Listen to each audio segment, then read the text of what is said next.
14 de março, o cineasta conquistense Glauber Rocha, se estivesse vivo, completaria 80 anos. E para falar mais a respeito dessa data, da importância do seu legado, nós vamos conversar agora com o professor, que é do curso de cinema aqui da UESB, o professor Rogério Luiz. Professor, boa tarde. Muito obrigada por ter aceito o convite aqui do UESB Notícias. Boa tarde mais uma vez. Boa tarde a você e a todos que nos assistem.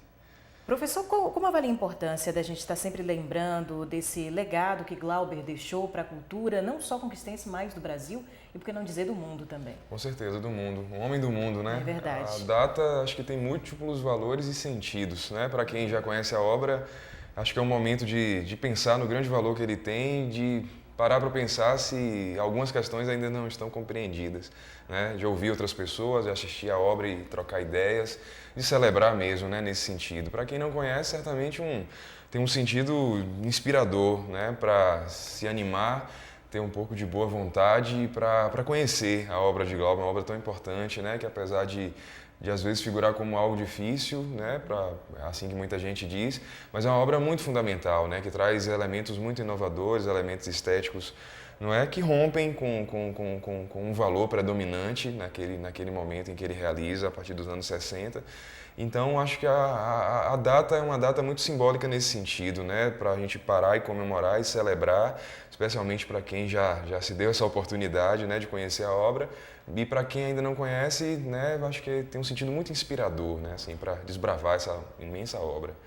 Como você já adiantou, assim, algumas pessoas apontam que é um tanto desafiador entender um pouco da obra de Glauber, mas ele continua ainda influenciando, mesmo hoje, o cinema contemporâneo. E falando de questões da nossa atualidade ainda. Com certeza. Quando a gente olha para a obra de Glauber e pensa no nosso cenário atual, para mim, por exemplo, assistir Terra em Transe é como colocar uma câmera nos bastidores do cenário político brasileiro atual, dos últimos 2, 5 meses, assim. É muito impressionante, né, a força como ele constrói essa ideia, né, porque a questão de Glauber, a preocupação de Glauber é uma preocupação que ainda continua maculando a nossa condição coletiva, né, que é essa, né, essa de exercício do poder acima de toda e de qualquer coisa, né? Então essa que era uma questão que já preocupava a Glauber desde sempre, né? O que a humanidade é capaz de fazer, no final das contas, para se manter no poder, para continuar submetendo outras pessoas ao seu jugo, né? Então a preocupação de Glauber é uma preocupação que é tão atual porque a gente ainda continua muito estacionado nessa condição, na nossa condição política, ainda continua repetindo modelos que estão sendo repetidos há muito tempo ao longo da história da humanidade. Então, certamente, a obra de Glauber, em muitos momentos, ela tem uma ligação muito forte com esse momento atual, e você tem muita razão, né?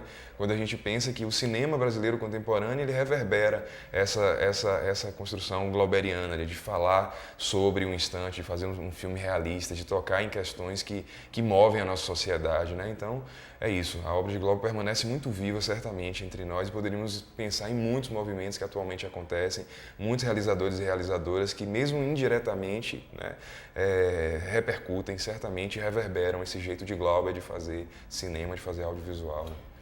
E a Universidade Estadual do Sudoeste da Bahia tem um curso de cinema, né? E como a obra de Glauber ou o legado dele influencia no curso aqui da universidade? A gente poderia dizer que o princípio glauberiano é o que move a existência do curso de cinema na UESB, né?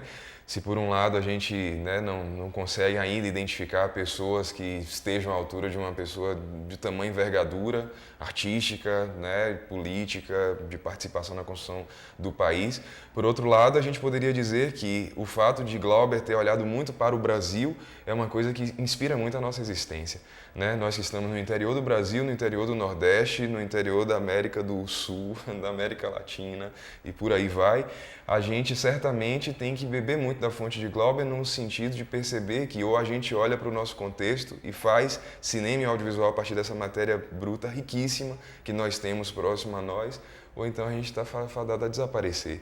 De nada vale ficarmos aqui sonhando com grandes produções, com mega orçamentos, se o que deve mover a nossa existência é a matéria-prima que está no nosso entorno, né? Então, eu acho que o principal legado de Glauber é provocador nesse sentido, sabe, assim, para nós. A presença dele se faz muito a partir disso, assim, de nós entendermos que na nossa movimentação de ideias, de criação, de construção, a gente tem que voltar o nosso olhar para aquilo que está ao nosso redor, né? E utilizar isso como um elemento como um elemento expressivo e ao mesmo tempo transformador.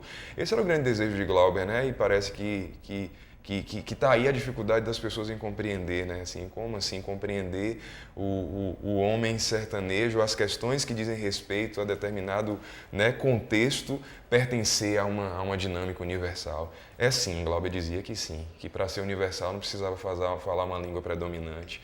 Para ser universal a gente podia falar sim sobre questões que a gente compreendesse e apreendesse do nosso entorno, da nossa realidade, do nosso contexto, né? Então, Glauber vive entre nós, eu acho que principalmente nesse sentido.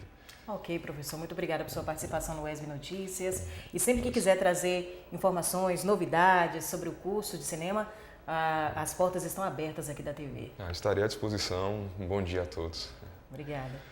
Bem, daqui a pouco a gente volta com mais o ESB Notícias, primeira edição. Não saia daí.